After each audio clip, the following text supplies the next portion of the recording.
Operation सिंदूर के जरिए पहलगाम आतंकी हमले का बदला पूरा हुआ। जिस ऑपरेशन के जरिए आतंकियों को मिट्टी में मिलाने का काम किया गया, जिस टीम के जरिए इस ऑपरेशन को अंजाम दिया गया, उसकी पहली तस्वीर सामने आ चुकी है। जी हां, आप ये तस्वीर देख रहे हैं। भारत ने integrated air command and control system की ये पहली तस्वीर शेयर कर दी है। ये जो तस्वीर आप देख रहे हैं और इस तस्वीर में जो आप टीम देख रहे हैं, इस टीम के जरिए ही ऑपरेशन सिंदूर को अंजाम दिया गया और पाकिस्तान में घुसकर वहां पर आतंकवादियों और उनके आकाओं से पहलगाम आतंकी हमले का बदला। इस टीम की मेहनत, इस टीम के शौर्य और पराक्रम का ही नतीजा था कि भारत ने इन 26 निर्दोष निहत्थे लोगों की जान का बदला पाकिस्तान समर्थित इन आतंकवादियों से लिया, जिसमें दरअसल आप इंडियन एयरफोर्स के तमाम ऑफिसर्स हैं, तमाम जवान हैं जो नजर आ रहे हैं, जिन्होंने ऑपरेशन सिंदूर को अंजाम दिया है और पाकिस्तान में लश्कर और जैश से लेकर आतंकियों के ठिकाने को तबाह किया है। तो सब जानते हैं कि जो ऑपरेशन सिंदूर था वो दरअसल पाकिस्तान और पाकिस्तान अधिकृत कश्मीर में कुल 9 ठिकाने, जहां पर भारतीय वायुसेना ने घुसकर कहीं ना कहीं वहां पर आतंकियों को नष्ट करने का एक तरीके से काम किया। उनके जो ठिकाने थे उन्हें मिट्टी में मिलाने का काम किया। और ऑपरेशन सिंदूर की अगर कोई रीढ़ थी तो वो ये फ्रेम है जो आप देख रहे हैं, जिसमें आपको भारतीय वायुसेना के ये अधिकारी, ये जवान, ये पूरी टीम नजर आ रही है, जिसने पाकिस्तान के पूरे जो उनका एयर डिफेंस सिस्टम था उसको कहीं ना कहीं हिलाकर रख दिया। उसमें तबाही का मंजर जो दिखा वो उनका ही मेहनत का नतीजा था। और जिसके बाद अब जनता इस तस्वीर को लेकर काफी ज्यादा इनकी सराहना कर रही है और इन्हें वर्दी में असली सुपर हीरो बता रही है। इतना ही नहीं, कई लोगों ने लिखा कि भारतीय एयर डिफेंस की टीम जिसने ऑपरेशन सिंदूर को हैंडल किया और पाकिस्तानियों को धूल चटाई। इंडियन आर्म फोर्सेस ने पाकिस्तान और पाकिस्तान अधिकृत कश्मीर में, जैसा कि मैंने बताया, कि 9 आतंकवादी ठिकानों पर सटीक मिसाइल हमले किए, जिसमें बहावलपुर, मुरीद के, मुजफ्फराबाद और कोटली जैसे ठिकाने शामिल थे। लश्कर और जैश के कई बड़े आतंकवादी मारे गए, जो इंडियन एयरफोर्स और भारतीय जो बाकी जो सेनाएं हैं उनकी तरफ से जानकारी दी गई। भारत ने साफ कर दिया कि अगर पाकिस्तान की धरती से आतंकवाद फैलता है तो एलओसी और पाकिस्तान का कोई भी हिस्सा सुरक्षित नहीं है। अपने हमलों से भारत ने दुनिया को यह दिखा दिया कि पाकिस्तान का हर इंच उसकी पहुंच में है। यानी अब तक जो स्ट्राइक हुई थी वो पीओके में हुई थी, लेकिन अब जो स्ट्राइक हुई है वो पाकिस्तान में 100 किलोमीटर तक अंदर घुसकर जो स्ट्राइक की गई है, उसमें जाहिर तौर पर भारतीय सेना का शौर्य दिखता है, उनकी ताकत दिखती है, उनकी पराक्रम दिखता है और उनकी देश के लिए किस तरीके की निष्ठा है, किस तरीके से जज्बा है, वो साफ तौर पर नजर आता है। जिस तरीके से इस पूरे ऑपरेशन को सक्सेसफुली अंजाम दिया गया, इन 9 ठिकानों पर अंजाम देकर स्ट्राइक को वापस सुरक्षित अपने देश लौटे हैं ये जवान। तो जाहिर तौर पर ये तस्वीर जब साझा की गई तो हर कोई इस तस्वीर को शेयर कर रहा है और भारतीय सेना को सैल्यूट कर रहा है। और भारत ने शुरुआत में किसी भी सैन्य या नागरिक संपत्ति को निशाना नहीं बनाया था, सिर्फ आतंकी ठिकानों को निशाना बनाया था। ये बात भारत ने बार बार दोहराई और ये भी कहा कि अगर पाकिस्तान कोई हरकत करता है तो उससे उसकी ही भाषा में जवाब दिया जाएगा। 9 और 10 मई की रात को भारत की सैन्य कार्रवाई में पहली बार किसी देश ने परमाणु हथियार वाले देश के एयरफोर्स कैंपों को नुकसान पहुंचाया। 3 घंटे के अंदर नूर खान, रफीकी मुरीद, सुकर, सियालकोट, पसरूर, चुनियाल, सरगोदा, सकारू, बुलारी और जकोबाद जैसे जो एयरबेस थे पाकिस्तान के, उन पर हमला किया भारतीय सेना ने और जाहिर तौर पर 20% लगभग पाकिस्तानी वायुसेना का जो ढांचा था उससे नुकसान पहुंचाया। इस तरीके से पाकिस्तान के squadron leader Usman Yusuf, 4 airman और कई जवान जो है 50 से ज्यादा वो मरे हैं इस पूरी जंग में। तो कहीं ना कहीं भारत की जो ये टीम आप देख रहे हैं, ये वो टीम है जिसने ऑपरेशन सिंदूर को अंजाम दिया है। ये वो टीम है जिसने पहलगाम के 26 निर्दोष निहत्थे लोगों की जान का बदला पाकिस्तान समर्थित आतंकवादियों से लिया है। और यही वजह है कि हर कोई इस टीम की चर्चा कर रहा है, हर कोई प्राउड फील कर रहा है अपनी एयरफोर्स पर, इंडियन नेवी पर, इंडियन मिलिट्री पर।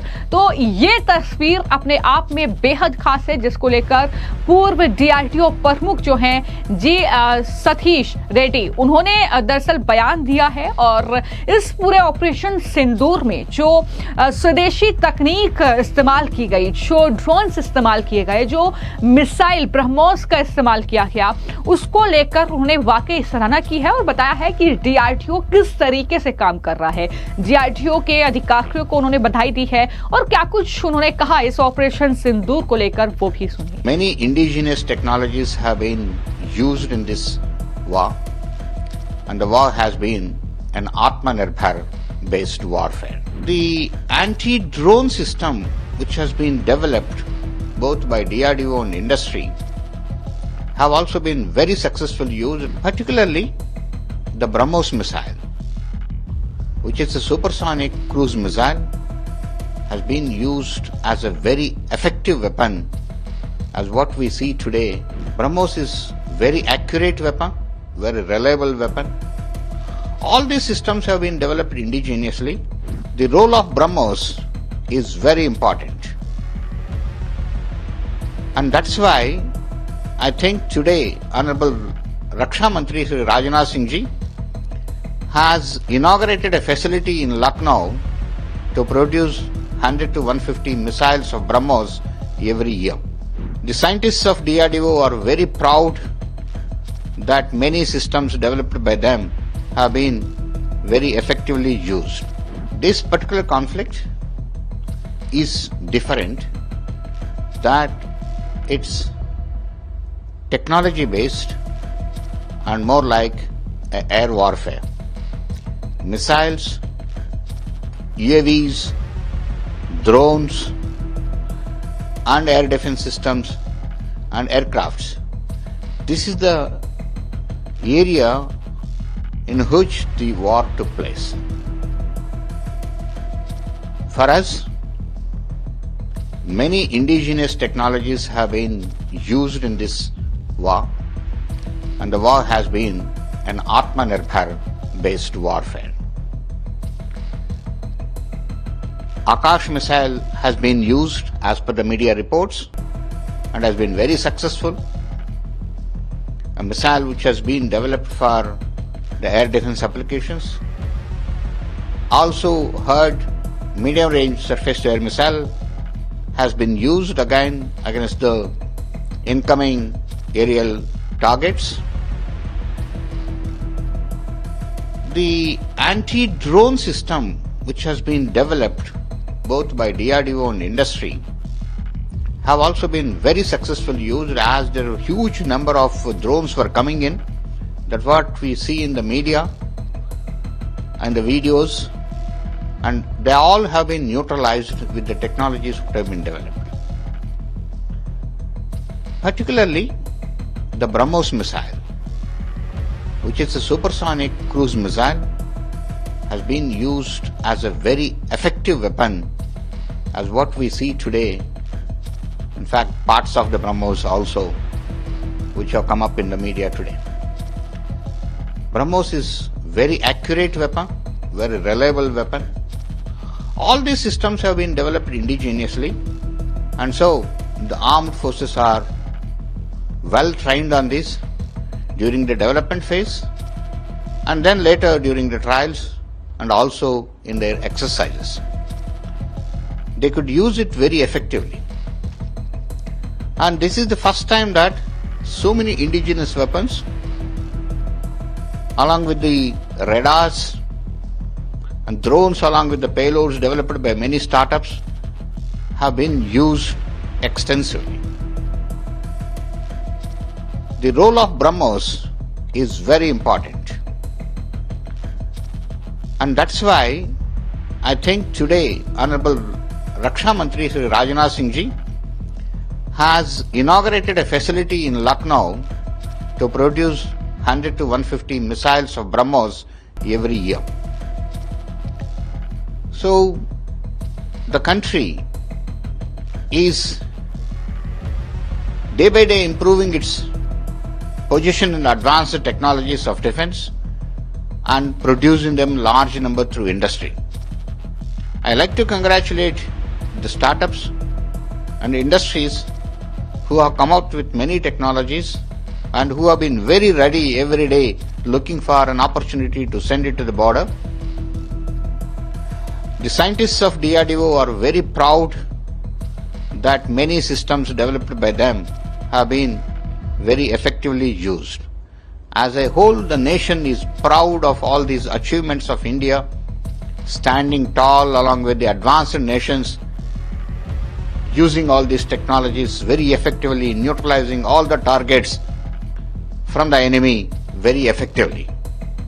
Jai Hind. तो ऑपरेशन सिंदूर जिसके जरिए पाकिस्तान ने घुटने टेक दिए और पाकिस्तान ने एक तरीके से इस पूरी जंग में हार मान ली। पाकिस्तान अब झूठ का एजेंडा चला रहा है, लगातार तमाम झूठ परोसे जा रहे हैं, लेकिन भारतीय सेना ने किस तरीके से तैयारी की थी पाकिस्तान को जवाब देने की, किस तरीके से ये ऑपरेशन सिंदूर की जो रीढ़ थी वो तैयार की गई, पूरा जो एयर डिफेंस सिस्टम था इंडिया का वो किस तरीके से काम कर रहा था, उसकी एक जो तस्वीर सामने आई है उसमें साफ तौर पर यह झलक दिख रही है कि पाकिस्तान को मात देने में यह तस्वीर कितनी अहम है। फिलहाल आपकी इस खबर को लेकर क्या राय है हमें कमेंट बॉक्स में जरूर लिखें। धन्यवाद।